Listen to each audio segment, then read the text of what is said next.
ভাল লাগে না, পকেটের মধ্যে কোনো টাকা পয়সা নাই। আমার বন্ধুরা সব ভ্যান গাড়ি রিক্সা কি কই মার্সিডিজ বিএমডব্লিউ এগুলি চালায়।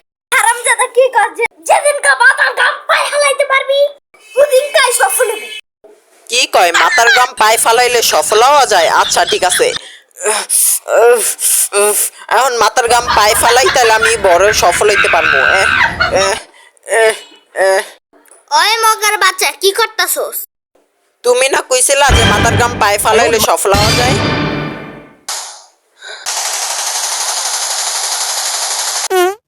আমরা কাটতাছে না মনে শরীরটা ডাল কুলমা গেছে অনেক। আমি অনেক গরম পড়ছে, আমার আইসক্রিম খাওয়া লিঙ্গা টাকা দাও, আইসক্রিম খাম। বাবা দাদা খালি খাম খাম করে এখন আইসক্রিম খাই ঠান্ডা লাগবো। কি কয় আইসক্রিম খালে ঠান্ডা লাগবো? তাহলে জ্যাকেটটা পইরা লাই, জ্যাকেটটা পরলে আইসক্রিম খালে আর ঠান্ডাও লাগবো না, গরম গরমও লাগবো না। ওই মা আমি এখন জ্যাকেট পইরা লাইছি, এখন আমার ঠান্ডাও লাগবো না।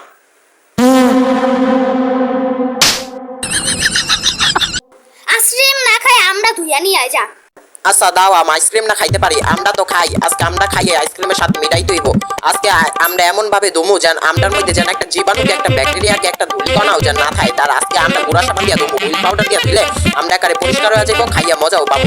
এখন ভালো করে লেট্টি দিয়া ব্যবহার করি, এখন গুঁড়া সাবানের মধ্যে ভিজাই লই ভালো মতো, এখন তারপর আমরা দমু। আমি দেখি তো মগাই কি করতাছে যাইয়া দেখিস।